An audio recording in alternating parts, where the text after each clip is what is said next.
Je pense que la SCPI, c'est le meilleur moment, en fait, pour revenir dessus.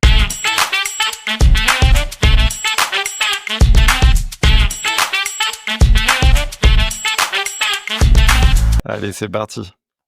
Bonjour messieurs, merci de votre Bonjour, présence aujourd'hui. Bonjour. avec plaisir. Donc, alors on fait ce podcast pour parler notamment des SCPI Quorum Origin et Sophie Immorante. Donc merci Clément et Alexandre de vous être joints à nous. Enfin, pour commencer Clément, toi tu es CGP indépendant.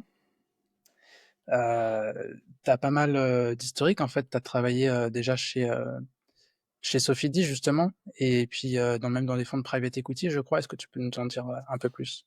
Ouais, avec plaisir. Effectivement, j'ai fait mes premières expériences donc en private equity chez Ardian dans leur équipe real estate, notamment pour la mise en place, la structuration de Ardian Real Estate 2, leur deuxième fonds.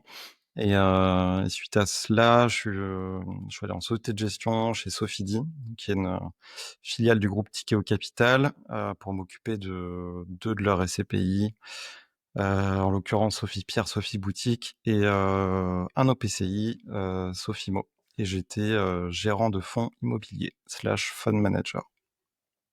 D'accord, donc c'est toi qui t'occupais de toute la location et gestion d'actifs chez Sophie pour ces fonds-là.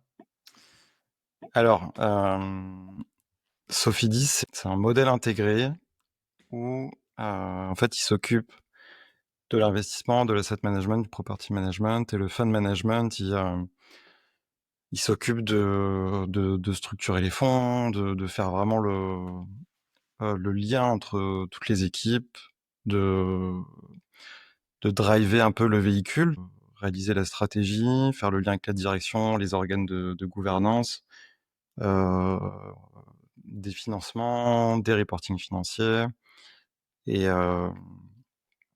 voilà sur les principales missions. Mais c'était vraiment une vision à 360, ce qui m'a permis d'avoir une expertise assez solide aujourd'hui sur les SCPI, expertise que je mets aujourd'hui à disposition des particuliers, puisque je suis conseiller en gestion de patrimoine, donc j'apporte ce savoir auprès de mes clients, et je suis ravi de pouvoir en discuter aujourd'hui avec vous. Alexandre, toi tu es donc créateur, fondateur de Épargne Pluriale, donc cabinet de gestion de patrimoine spécialisé dans l'assurance vie luxembourgeoise. Oui, oui, tout à fait, mais pas que. C'est vrai que, pour retracer un peu mon parcours, je connais Clément depuis les bancs de l'école, puisqu'on a fait l'université de Dauphine ensemble. Je suis parti quelques années en Australie, où j'ai travaillé à la sélection de fonds pour institutionnels, pour tout ce qui est partie retraite pour les personnes australiennes. Un système de retraite par capitalisation, contrairement à la France. Et quand je suis rentré en France, j'ai créé le cabinet Épargne Plurielle, il y a maintenant 9 ans, et on a principalement des Français expatriés comme clients ou des chefs d'entreprise basés en France. Et l'idée, c'est de designer une stratégie pour eux, pour préparer la retraite notamment, et plein d'autres choses. Notamment, on utilise les SCPI, et c'est pour ça que l'idée, c'est d'en discuter ensemble aujourd'hui. Super, mais merci de ta présence à toi aussi. Et donc ce que je vous propose, c'est qu'on attaque tout de suite. Peut-être que on peut parler. Alors l'idée d'aujourd'hui, c'est de parler des deux paquebots que sont Sophie Immorante et Quorum Origin, par opposition aux nouvelles SCPI qu'on voit aujourd'hui. Il y en a de plus en plus qui se créent, notamment les nouvelles SCPI avec de nouveaux modèles de frais, etc.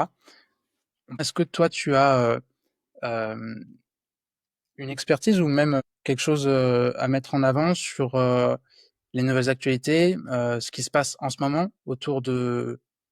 ça fait quelques années maintenant, mais avec la remontée des taux, l'émergence de ces nouvelles SCPI, justement, en quoi et comment, peut-être quels sont les challenges des SCPI comme Immorante ou comme Quorum Origin. Alors, effectivement, je pense que le monde de la SCPI a vraiment vécu des années difficiles avec des vents contraires, hein. notamment suite à la hausse de l'inflation, la hausse brutale des taux par les banques centrales. Ça a mis un vrai coup sur le marché immobilier, un coup d'arrêt des collègues pour plusieurs sociétés de gestion, des vents contraires, des gros challenges. Et je pense qu'aujourd'hui, ce qui se profile, c'est vraiment un marché à 2 vitesses entre, d'un côté, les acteurs solides qui ont un bon track record, des équipes qui savent faire face à ces problématiques et à des nouvelles SCPI plus opportunistes qui saisissent des vraies opportunités de marché. Aujourd'hui, il y a un momentum qui est très favorable en faveur des investisseurs, des acheteurs, notamment ceux qui arrivent à collecter, qui ont du cash et qui arrivent aujourd'hui à investir à des taux de rendement qu'on n'avait pas vus depuis pas mal d'années. Donc, mince, on a perdu Alexandre.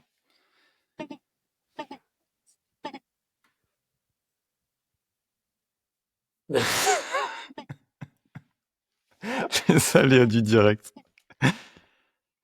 Je vais peut-être mettre en pause le temps qu'il revienne. Alors, effectivement, je vous parlais d'un marché à 2 vitesses entre les anciens, entre guillemets, les nouveaux, mais les anciens ont l'expérience, ils ont traversé ces crises, ces vents contraires et aujourd'hui, ils sont toujours là, pour certains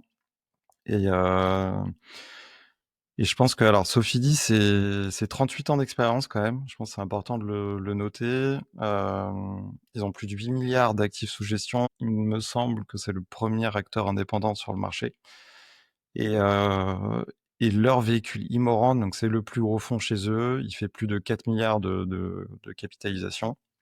C'est un des premiers fonds lancés, historiquement sur, du commerce, dont Sofidy a un vrai savoir-faire avec des équipes dédiées sur un modèle intégré, hein, je l'avais mentionné, mais ils font l'asset management, le property management et je pense que ça a été une force, notamment pendant la période Covid, une vraie proximité avec les locataires et Clément, tu aujo as des exemples peut-être de, de valeur ajoutée qu'il y a pu avoir avec cette intégration lors de l'effet Covid?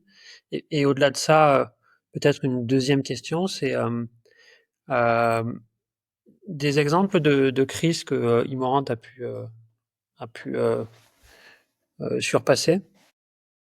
alors ils existent depuis les années 88, donc j'étais très jeune encore pour suivre les premiers débuts d'Immorant, mais je suis arrivé chez eux vraiment période Covid et c'était une période très compliquée pour les commerçants qui ont un vrai une activité à l'arrêt et heu et justement d'avoir ces équipes intégrées. Il y a une vraie proximité entre le propriétaire et le locataire et du coup, ils ont pu mettre en place des solutions d'accompagnement, le temps que, ils puissent avoir des aides et qu'ils puissent payer leur loyer. Mais je trouve que c'est ça la force d'avoir des équipes intégrées, c'est qu'il y a du dialogue, il y a de la discussion et ça permet de faire face à des événements un peu imprévus comme le Covid. Et au final, aujourd'hui, on est ils sont sur des niveaux de recouvrement très élevés auprès de leurs locataires et je pense que c'est un modèle qui fonctionne. Et ils sont sur d'autres problématiques aujourd'hui. Tu peux nous parler des problématiques justement? Bah, en tout cas, les choses sur lesquelles peut-être il y a des points à regarder en détail. Alors des vents contraires, il y en a encore parce que je pense qu'on arrive au bout, que les taux sont vraiment en train de baisser. Les taux d'intérêt, je pense que ça va être un, un vrai moteur pour relancer ces SCPI qui ont besoin de collecte, donc qui ont besoin de leur associer pour aller saisir des opportunités. Aujourd'hui, c'est toute la difficulté, c'est comment relancer la collecte et d'une part et d'autre part, c'est les performances opérationnelles. On le voit par rapport à leur taux d'occupation financière.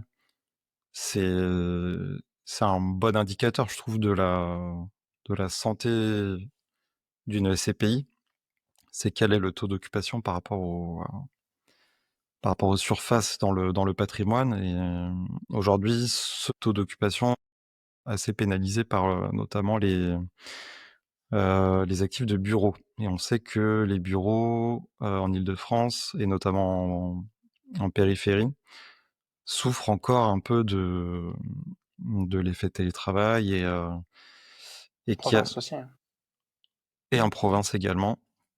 Et ça aide pas les expositions, les allocations en bureau. Donc je pense que c'est cyclique, que c'est passager, que ça peut redémarrer, mais c'est un des points de vigilance à avoir, parce que en fait, Imorant s'est quand même diversifié au fil des années. C'était un pur player, du commerce.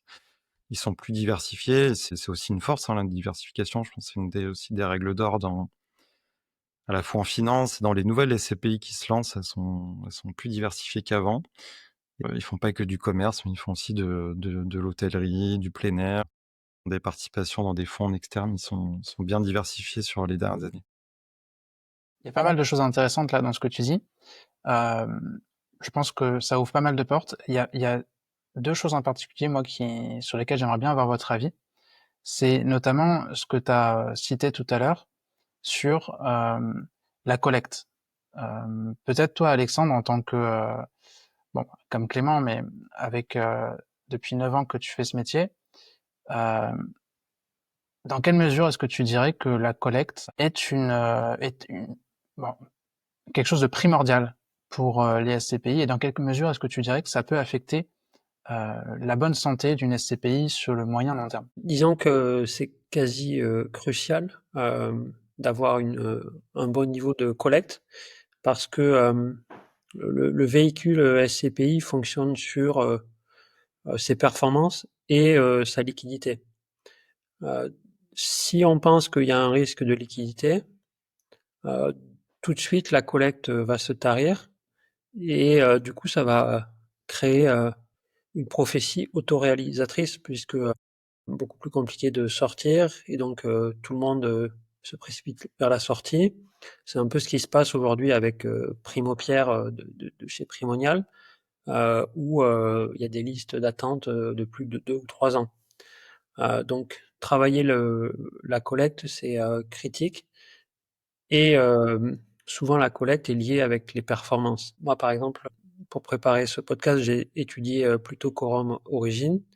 Quorum Origin, aujourd'hui, ils ont une collecte nette positive, malgré un environnement de taux qui a été un peu moins favorable dans le passé, un environnement pour les SCPI moins bon.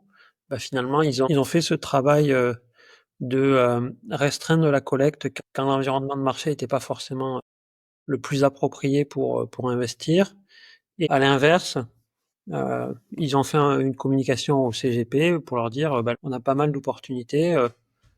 Si vous souhaitez collecter, ben, il y a des opportunités en face.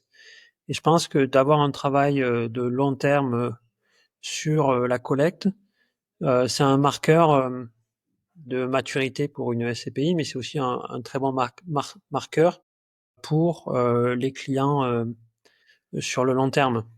Encore une fois, je prends l'exemple de Primonial. Ils étaient plus dans une logique de croître très rapidement parce que derrière, ils faisaient des LBO, c'est-à-dire que il y avait une logique de revendre la société relativement rapidement et pas forcément une logique de long terme et de création de valeur. Sofity, Clément, je pense que tu as plus d'expérience que moi sur la question, mais j'ai l'impression qu'il se positionne aussi sur une vision très long terme. Après, sur la collecte, j'ai pas de...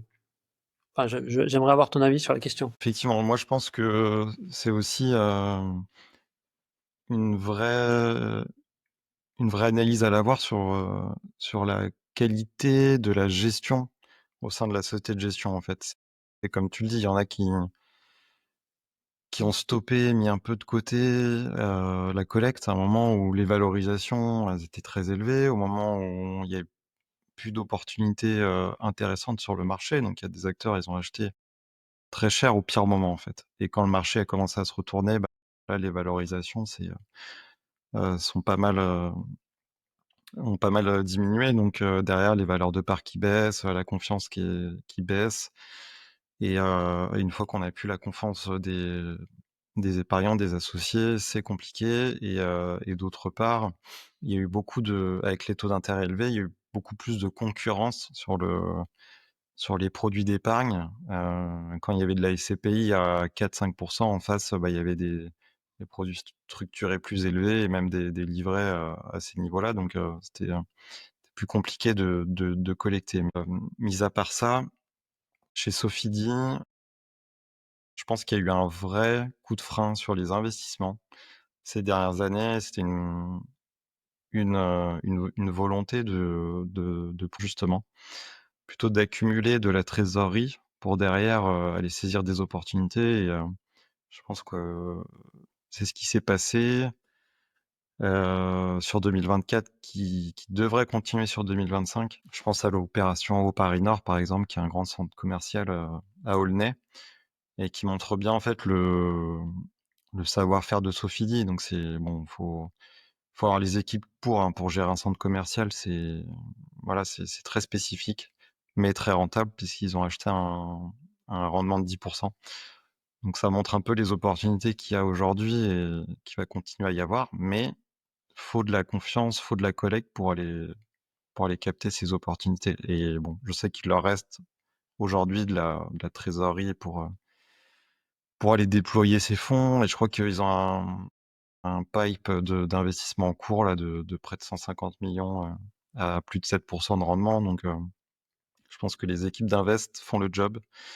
Et à côté de ça, il faudra très certainement peut-être avoir une stratégie de rotation des actifs, peut-être des actifs matures comme c'est une SCPI un peu plus ancienne, donc peut-être de la plus-value à aller chercher sur certains actifs pour les réinvestir à des niveaux de rendement plus élevés.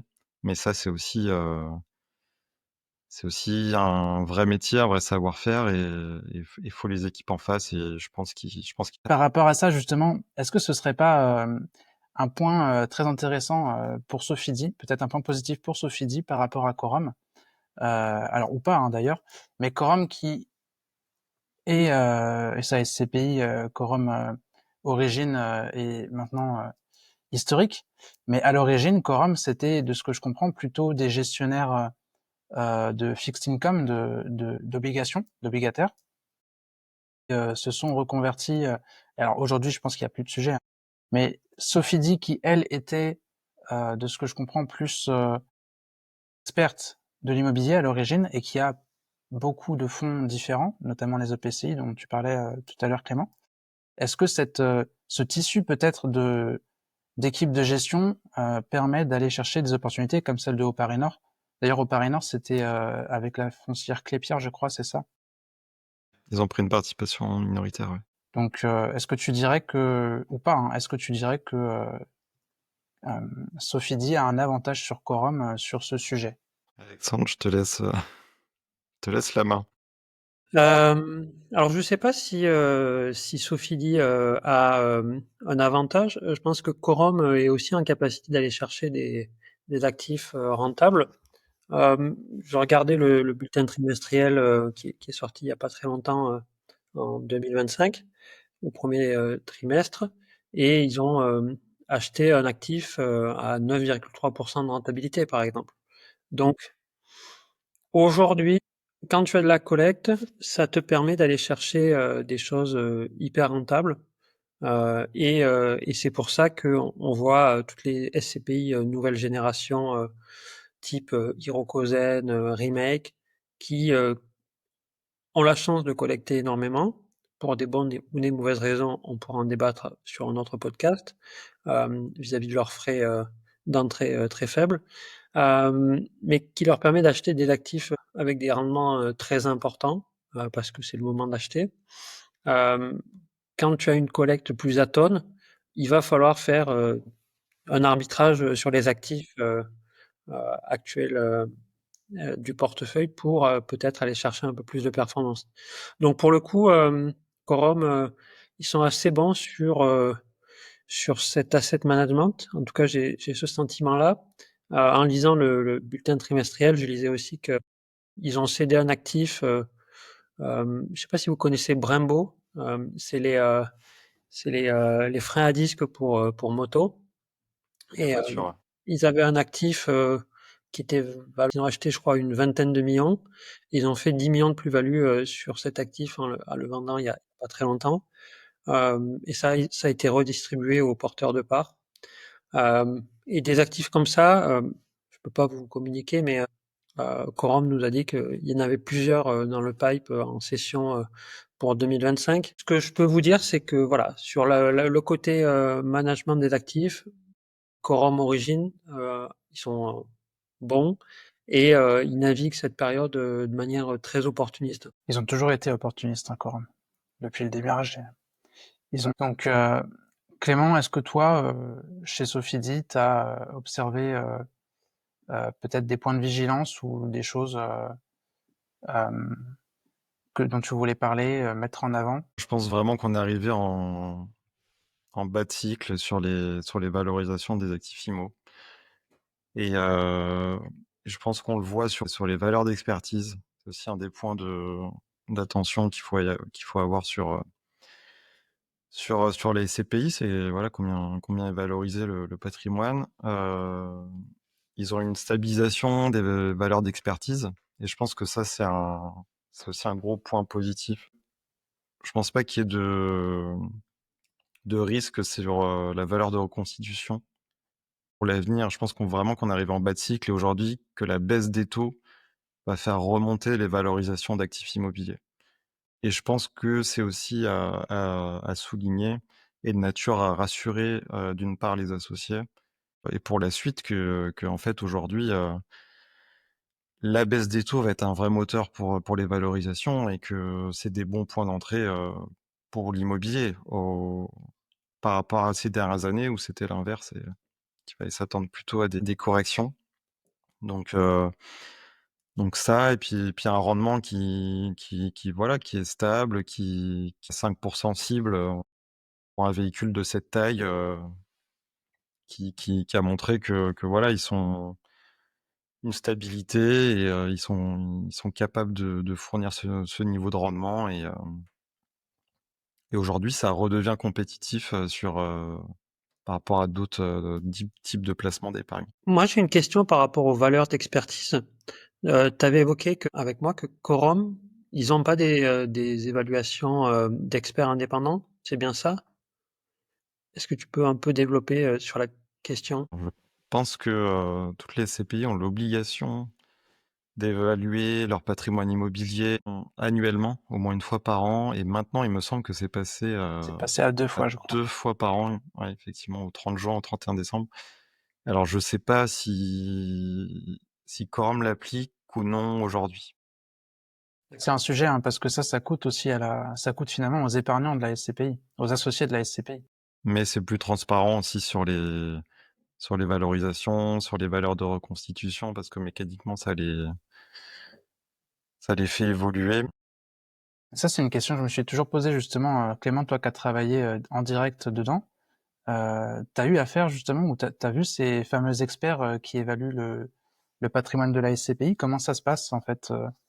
Est-ce qu'ils risquent pas d'être influencés un peu par exemple les gérants de la SCPI au hasard? Alors ils sont indépendants, donc ils ont quand même un principe déontologique qui fait que leur expertise est indépendante et basée sur des faits, hein, donc des loyers, des comparables, le locataire, hem, différents critères qui font qu'il y a pas matière à discuter de leur expertise. Enfin, ils se doivent en tout cas d'être indépendants. Indépendants, mais payés par la SCPI. Et dans les critères de sélection, justement, est-ce que la SCPI choisit elle-même les experts qu'elle va assigner ou est-ce que Alors ça fait l'objet d'un appel d'offres, hein, et que c'est tracé. Il me semble que c'est encadré par l'AMF, hein, ces appels d'offres. Ils peuvent pas faire n'importe quoi, je pense choisir n'importe qui. Mais en tout cas, je pense qu'en tout cas être le plus transparent possible aujourd'hui, c'est primordial, c'est important pour les associés et pour moi faire deux expertises par an, En plus, dans un contexte où les taux augmentaient rapidement, ce qu'on n'avait pas vu les années précédentes, mais là, c'est plus l'inverse qui se passe. Mais je trouve pas ça déconnant de voir un peu comment évaluent ces valeurs le valeur de patrimoine. Mais ça demande un peu plus de frais effectivement, pour ces experts. Je crois que pour Quorum, justement, c'est un sujet qui revient assez régulièrement. Je vois beaucoup enfin, il y a souvent des échos de CGP ou autres qui disent ah ça y est cette année Quorum à cause des valeurs d'expertise ils vont devoir baisser leur prix de part alors que c'est jamais vous savez il y a ce fameux écart de 10% du prix de part par rapport à la valeur de réalisation de reconstitution. On n'est jamais arrivé à des niveaux critiques pour aucune des SCPI de Quorum, mais Alexandre, est-ce que tu as toi des observations ou des remarques sur ce sujet ou des craintes peut-être? Des craintes, pas plus que ça, en tout cas pour Quorum, origine, j'en ai pas. Aujourd'hui, elle est plutôt bien positionnée là-dessus. On est légèrement sous-coté, c'est-à-dire que les valeurs d'expertise ont été en hausse de manière assez significative en 2024, à plus 11%, et du coup, ça a permis de repositionner le range, et on est en potentiel de réévaluation de 3%. Quand on compare à Sofidy Immorante, qui est plutôt légèrement surcoté, je pense que Quorum navigue assez bien sur ce sujet-là. Pareil, j'avais une question pour Clément, c'est sur le taux d'occupation financier. Quorum, ils sont à 97%, même légèrement au-dessus de 97%, malgré le fait qu'ils ont plus de 52% sur du bureau, Quorum Origine. Comment tu l'expliques et comment tu peux le comparer par rapport à par exemple, Sofidy Immorante? Je connais pas le patrimoine bureau en détail de Quorum, mais c'est peut-être des meilleurs emplacements, c'est peut-être plus recherché, c'est peut-être moins périphérique et plus central. Je pense qu'aujourd'hui, il y a bureau et bureau. Il y a des bureaux peut-être plus obsolètes, plus éloignés des transports, en tout cas moins bien. J'ai pas les chiffres de taux de vacances dans Paris intramuros, mais je suis pas sûr qu'il y a un sujet de bureau dans Paris, par exemple, mais plus en périphérique. Donc je pense qu'on revient vraiment à des fondamentaux d'emplacement et de qualité des locataires. Je pense que ça joue beaucoup, et tu parlais de l'asset management, et c'est aussi commercialiser, fidéliser ses locataires, et peut-être qu'ils sont meilleurs là-dedans, je sais pas trop. Mais le taux d'occupation financier, effectivement, est vraiment à surveiller au niveau des SCPI, et surtout pour des véhicules de cette taille. Sur ce point-là, j'ai un point de vue qui est pas forcément le même, pour 2 raisons. La première, c'est que, il y a 4-5 ans, j'avais été invité par La Française à visiter leur bureau pour la Française Europe Immo, et on était allé voir le siège de Porsche à Stuttgart, qui était détenu par la Française Europe Immo, et à un moment, on était un peu dans la campagne, et là, on passe devant des actifs. Ils nous disent: «Vous voyez, Quorum, ils investissent là», et en rigolant un petit peu. Bon, l'avenir a montré que peut-être Quorum, même si c'était des emplacements un peu plus dans la pampa, finalement, ça fonctionnait pas si mal quand on voit les baisses des prix de part de la Française dernièrement, pour être prudent. Après, le deuxième point, c'est justement, j'ai l'impression que Paris, en termes d'occupation, c'est plus compliqué, et peut-être les emplacements en province fonctionnent mieux finalement. Je discutais avec un entrepreneur ce matin, et il me disait moi, j'arrive pas à louer mes bureaux, ça baisse en prix et en valeur, et j'ai vraiment l'impression que le télétravail est beaucoup plus est réparti, enfin, est oui, commun à Paris que finalement en province ou en Europe. Donc J'ai le sentiment que d'avoir des bureaux dans des emplacements peut-être moins prime que par le passé, c'est pas une mauvaise chose pour surfer sur cette vague plus orientée télétravail, quoi. Ah, c'est vrai qu'il y a l'aspect, granularité, en fait. C'est peut-être plus facile de relouer un petit plateau de bureau qu'une tour entière à La Défense, quoi. Je sais pas, je prends des cas extrêmes, mais effectivement, quand on a des grandes surfaces, qu'on est monolocataire et qu'on a un locataire, il rend les clés, bye bye, vous vous débrouillez, bah, mécaniquement, ça a un gros impact sur le taux d'occupation financier. C'est peut-être ce qui s'est passé. En étant plus granulaire, plus sélectif, peut-être, ce que fait Quorum, hein, mais qui demande peut-être plus de gestion, mais peut-être que ça marche mieux et l'impact télétravail, oui, bah, ça a été aussi pour les exploitants le moyen de réduire les surfaces, hein, et je pense que c'est ce qui se voit aujourd'hui sur des gros campus, sur des grosses surfaces en périphérie où, bah, c'est l'occasion de réduire les coûts et prendre moins de surface en location.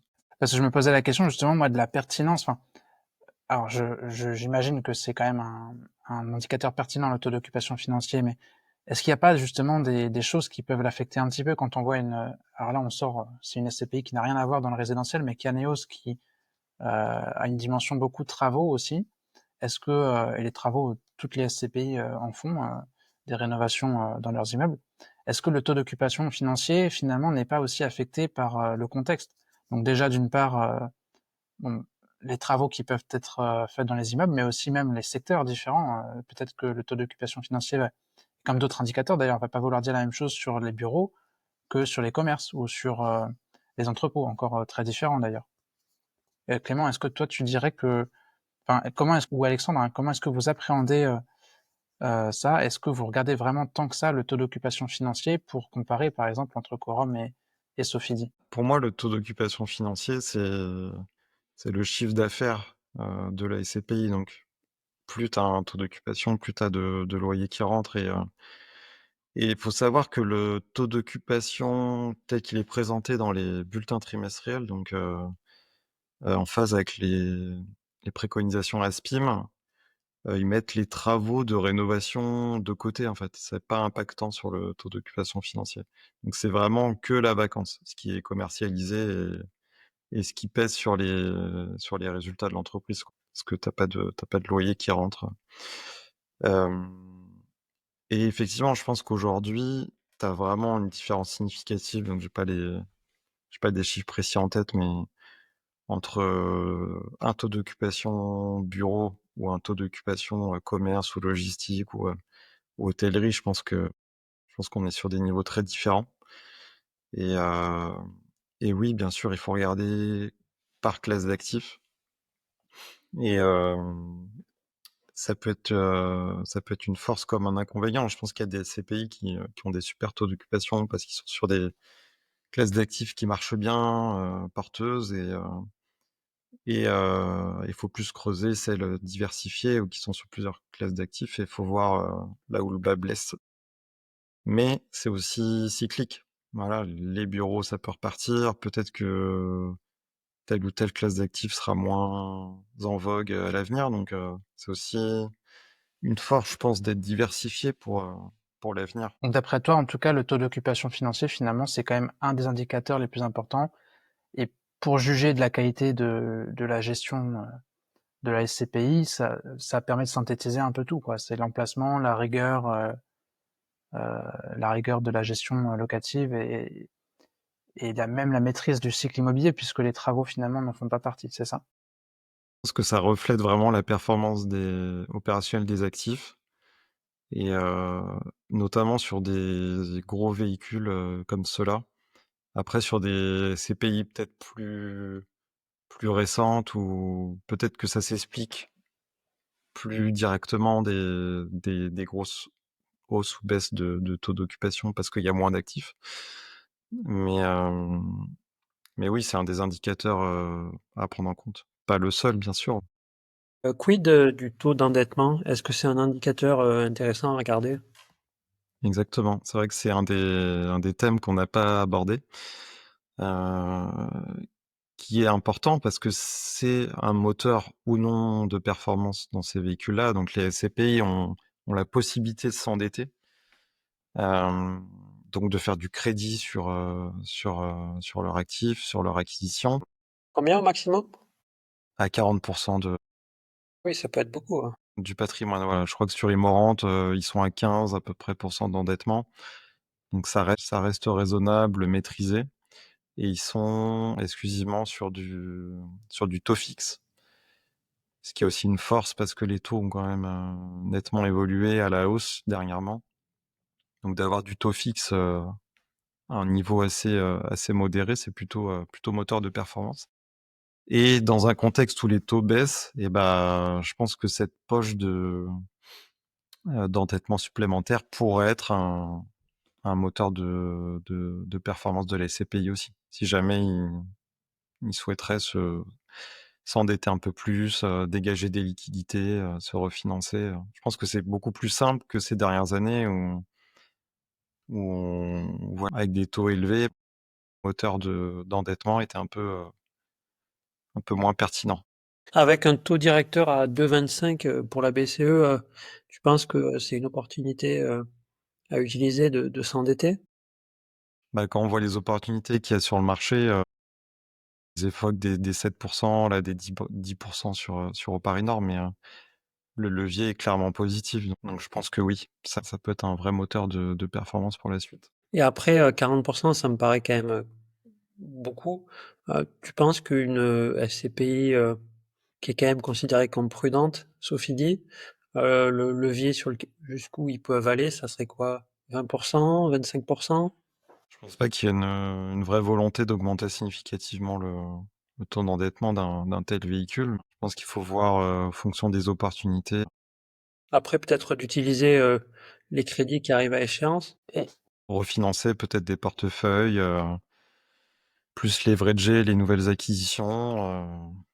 Voilà, de toute façon, d'augmenter significativement le taux d'endettement sur de tels véhicules, c'est de toute façon très compliqué, je pense. Ça se fera au fur et à mesure, mais je pense que là, le contexte est bien plus favorable que ces 2-3 dernières années, en tout cas, côté crédit. Et est-ce que tu dirais que enfin, toi qui as travaillé dedans en direct, je sais pas à quel point tu t'occupais de cette partie-là, mais le financement, quand tu parles de refinancer, donc on en avait parlé un petit peu sur LinkedIn, je crois, sur une SCPI comme Sophie dit, tu disais que c'est principalement du financement à taux fixe. Donc de ce que je comprends, c'est des financements hypothécaires avec une hypothèque sur les actifs derrière. Et dans ces cas-là, dans quelle mesure et comment est-ce que ils peuvent refinancer euh, et rajouter de nouvelles lignes de crédit? Est-ce qu'ils peuvent faire des émissions obligataires classiques, un peu comme les foncières cotées ou d'autres SCPI, ou est-ce qu'ils font des schémas particuliers au niveau du financement? Comment ça se passe en fait concrètement là-bas? Alors, émission obligataire, je sais pas. Euh, mais effectivement, c'est de la dette à taux fixe hypothécaire, donc suffit de lever l'hypothèque et faire un nouveau financement. C'est possible de créer des portefeuilles pour les releverager. Et ça peut être un bon moyen de lever des liquidités, refaire du crédit, surtout dans des conditions positives. Comme un particulier finalement, c'est juste renégocier son crédit en fait. Avec l'accord de la banque, ouais. Mais faut les partenaires. Je pense que Sophie dit les a en tout cas. Ont toujours été accompagnés, bien accompagnés par certains partenaires bancaires et je pense qu'ils sont d'autant plus au rendez-vous aujourd'hui. Peut-être un peu plus frileux ces dernières années. Typiquement sur Quorum, par exemple, le taux d'endettement, il est un peu moins élevé. On est à 11%, mais par contre, c'est à taux variable. Donc, ça peut peut-être être un poil plus inquiétant pour le coup. Comme les taux sont plutôt à la baisse, pas forcément, en tout cas, mais dans le passé, ça a pu peut-être créer de l'inquiétude sur l'asset manager. 11%, ça me paraît assez peu. Je sais pas, quelle est la moyenne de long terme des taux d'endettement des SCPI? Est-ce que tu as vu des SCPI qui étaient à 40% endettés ou c'est quoi le range? Alors, enfin, pour connaître Sofidy, je pense qu'ils ont plutôt une gestion bon père de famille sur cet aspect-là, assez prudente. Je sais pas si ça a pu porter préjudice à certains autres acteurs dans un contexte où les valorisations en face baissent mécaniquement, c'est amplifié par le taux d'endettement. Donc, j'ai pas d'exemple en tête, mais c'est quand même un aspect à regarder. Mais à ces niveaux d'endettement, je pense qu'il n'y a pas de sujet.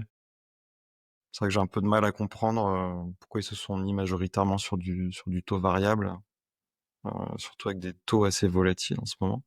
Peut-être qu'ils n'avaient pas le choix aussi. Si tu me dis que c'est du hypothécaire, peut-être que les banques voulaient pas hypothéquer des biens. C'était les premiers à faire de l'Europe, Coram, en dehors de la France, quoi. Alors que Sofidy, il y a quand même une bonne majorité des actifs qui sont en France, c'est ça? Pour Sofidy Immorente. Ah oui, même s'il y en a de plus en plus en Europe. Effectivement, faut voir les prêteurs. Peut-être ça le sujet. Après, moi j'ai déjà vu des SCPI à 40. Et c'est plutôt, enfin, c'était une jeune SCPI. Je sais pas si vous voyez celle qui fait du commerce, notamment en Allemagne là. Nova Pierre Allemagne? Non, vraiment commerce Carrefour, ce genre de choses. Euh, les, euh, les grandes surfaces, hypermarchés, ou pas d'ailleurs, mais en tout cas, vraiment pour de l'alimentaire. C'est un une nouvelle SCPI, elle a 3-4 ans maintenant, je pense. C'est G2M, quelque chose comme ça. Bon, peu importe.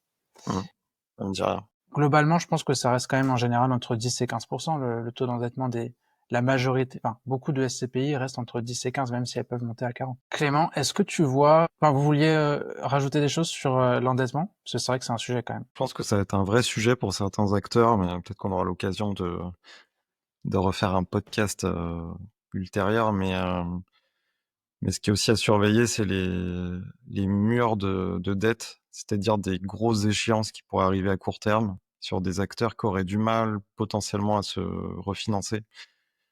Et ça peut être un vrai sujet. C'est regarder en fait comment est étalée la dette. Pas se retrouver face à un gros mur d'échéances. Hop, on peut pas y faire face et on peut se retrouver en difficulté. En tout cas, la société de gestion, ça peut être un vrai sujet. Et ça, c'est public dans les rapports annuels? Ils ont l'obligation normalement de le présenter, ouais, l'étalement de la dette, ce qui est pas le cas en tout cas sur Immorante. Grosso modo, ce qu'il faut retenir, c'est que Immorante, on est à peu près à 13-15%. Je crois que j'avais vu 13, je suis pas sûr. Et Quorum, on est à 11. Après, c'est peut-être pas les mêmes types de financement, et donc il y a des questions à se poser sur la qualité derrière. Mais grosso modo, que ce soit Immorante ou que ce soit Quorum, on est sur des niveaux d'endettement très acceptables et même ne leur portent pas préjudice du tout. Est-ce que vous voyez autre chose parce qu'on là, on a balayé un peu la confiance des épargnants avec la collecte et les autres implications justement de la collecte. On a parlé euh, du taux d'occupation financier, notamment en tout cas de la qualité de gestion des SCPI et la différence entre Quorum et Immorante sur la partie endettement aussi. Est-ce que vous voyez d'autres choses importantes qu'on n'aurait pas balayées sur ces SCPI? Alexandre, peut-être, avec ton point de vue plutôt macro. Bah, mon point de vue macro rejoint pas mal ce qu'a dit Clément en introduction, c'est que aujourd'hui l'inflation elle est maîtrisée, elle est plutôt basse, notamment en France. On est à plus 0,8% au niveau de l'inflation. En Europe, on est à 2,2. Les indicateurs économiques sont moyens. Donc tout ça, ça laisse à penser que les taux directeurs de la Banque centrale européenne vont rester identiques, voire peut-être baisser un petit peu. Ça, c'est plutôt des signaux positifs pour l'immobilier à court ou moyen terme. Donc, pour moi, les SCPI qui ont toujours la confiance des épargnants qui collectent de manière positive, ont la possibilité d'investir dans des actifs avec des niveaux de rendement relativement élevés. En plus, aujourd'hui, les épargnants peuvent emprunter avec des taux compris entre 3 et 4 pour acheter des SCPI. Donc, tout ça, c'est plutôt des choses positives pour un momentum plutôt bon sur des SCPI qui sont bien positionnés. Et moi qui ai plutôt étudié Quorum pour préparer ce podcast, je suis confiant dans leur capacité de continuer de maintenir des taux de rendement qui sont quand même depuis 10 ans supérieurs à 6%, ce qui est quand même assez énorme, et avec en plus un niveau de taxation qui est relativement maîtrisé puisque le parc immobilier est quand même beaucoup basé en Europe. Et toi, Clément, qu'est-ce que tu en penses? Moi, je te rejoins. Je pense que c'est des véhicules qui ont déjà du track record, en fait. Et aujourd'hui, il y a beaucoup de nouvelles SCPI qui se lancent. Et bah, on n'a pas encore beaucoup de recul, voire très peu. Donc, je pense qu'il faut être vraiment vigilant sur ce point, pas se laisser aveugler juste par un taux de rendement spot à instant T. Je pense que la SCPI, c'est bien plus complexe que ça. Il faut aller dans le détail, il faut être accompagné par des personnes qualifiées, qui voilà, soulèvent le capot et apportent beaucoup plus d'éléments, pour pouvoir éclairer, les décisions. Mais c'est vrai que c'est des véhicules solides, en fait. On le voit sur, les fondamentaux sont rassurants et je pense que les perspectives, positives, surtout dans ce contexte de taux qui baissent. Et moi, je rejoins Alexandre. Je pense que la SCPI, c'est le meilleur moment, en fait, pour revenir dessus. Parce que les taux baissent, parce que l'immobilier va remonter, on est en bas de cycle et enfin, en tout cas, c'est ma conviction. Et aujourd'hui, il y a des rendements de plus en plus attractifs et l'argent que vous confiez aujourd'hui aux sociétés de gestion, bah, ils l'investissent dans des conditions qui sont top, qu'on n'avait pas vues depuis de nombreuses années. On peut en plus effectivement se faire financer à crédit donc pour se constituer du revenu passif futur, c'est un super produit, et heu et je pense que, voilà, il faut faire le tri. Il y a plus de 200 SCPI sur le marché, donc c'est important d'y voir plus clair et on est là pour ça, pour décrypter un peu tout ça et j'espère que ce podcast vous aura aidé à y voir plus clair, en tout cas sur les 2 véhicules avec plaisir pour en discuter, d'autres opportunités ou d'autres sujets avec vous. Très bien, merci pour ce mot de la fin. Peut-être avant quand même pour résumer un peu le match Quorum Immorente, et Alexandre ou Clément, n'hésitez pas à m'interrompre ou c'est bien que ce soit vos avis qui finissent. En fait, il y a plusieurs choses qu'on a abordées. D'abord la collecte, et là, on n'a pas été très dans le match, dans la confrontation, mais je pense qu'on peut dire quand même que aujourd'hui, Quorum, de par ses relations et partenaires, mais aussi par son image de marque générale, a peut-être un peu le dessus sur Immorente, en tout cas en ce moment. Ensuite, on a parlé de toute la partie qualité de gestion, notamment avec le taux d'occupation financier, qui est un indicateur, un des principaux indicateurs pour ça. Là, j'ai pas vraiment la sensation qu'il y en ait. Enfin, c'est des gestions très différentes. J'ai pas l'impression qu'on ait réussi à départager l'une par rapport à l'autre. C'est vraiment des secteurs différents et des façons d'investir et de gérer différentes. Ensuite, il y a la structure de la dette. Bon, il y a légèrement moins de dette pour le quorum, pas forcément la même qualité, la même structure de dette. Euh, donc globalement, est-ce que on peut dire que sur le premier point, il y a un léger avantage quorum, et puis sur les deux points suivants, c'est presque ex aequo, voire difficile en tout cas à départager. Alexandre, toi tu... Alors, moi, je suis plutôt team Quorum et je vais expliquer pourquoi. Euh, je pense que le taux d'occupation financier de Immorante est légèrement moins bon que celui de Quorum. 97, c'est quand même dans la fourchette haute des SCPI et il me semble que Immorante est plus bas. Donc, il y a cet aspect-là où Voilà, Quorum est un clair winner. Sur la structure de la dette, finalement, la dette à taux variable, c'est moins bien dans un environnement de marché à taux élevé. Aujourd'hui, on est plutôt sur des taux faibles, donc j'ai envie de dire c'est équilibré sur ce point-là, de mon point de vue évidemment.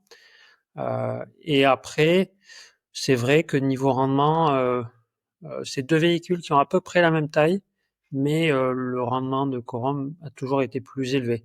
Plus élevé parce qu'on est sur des actifs plus en périphérie, moins cœur de ville, et donc qui forcément sont un peu plus rentables.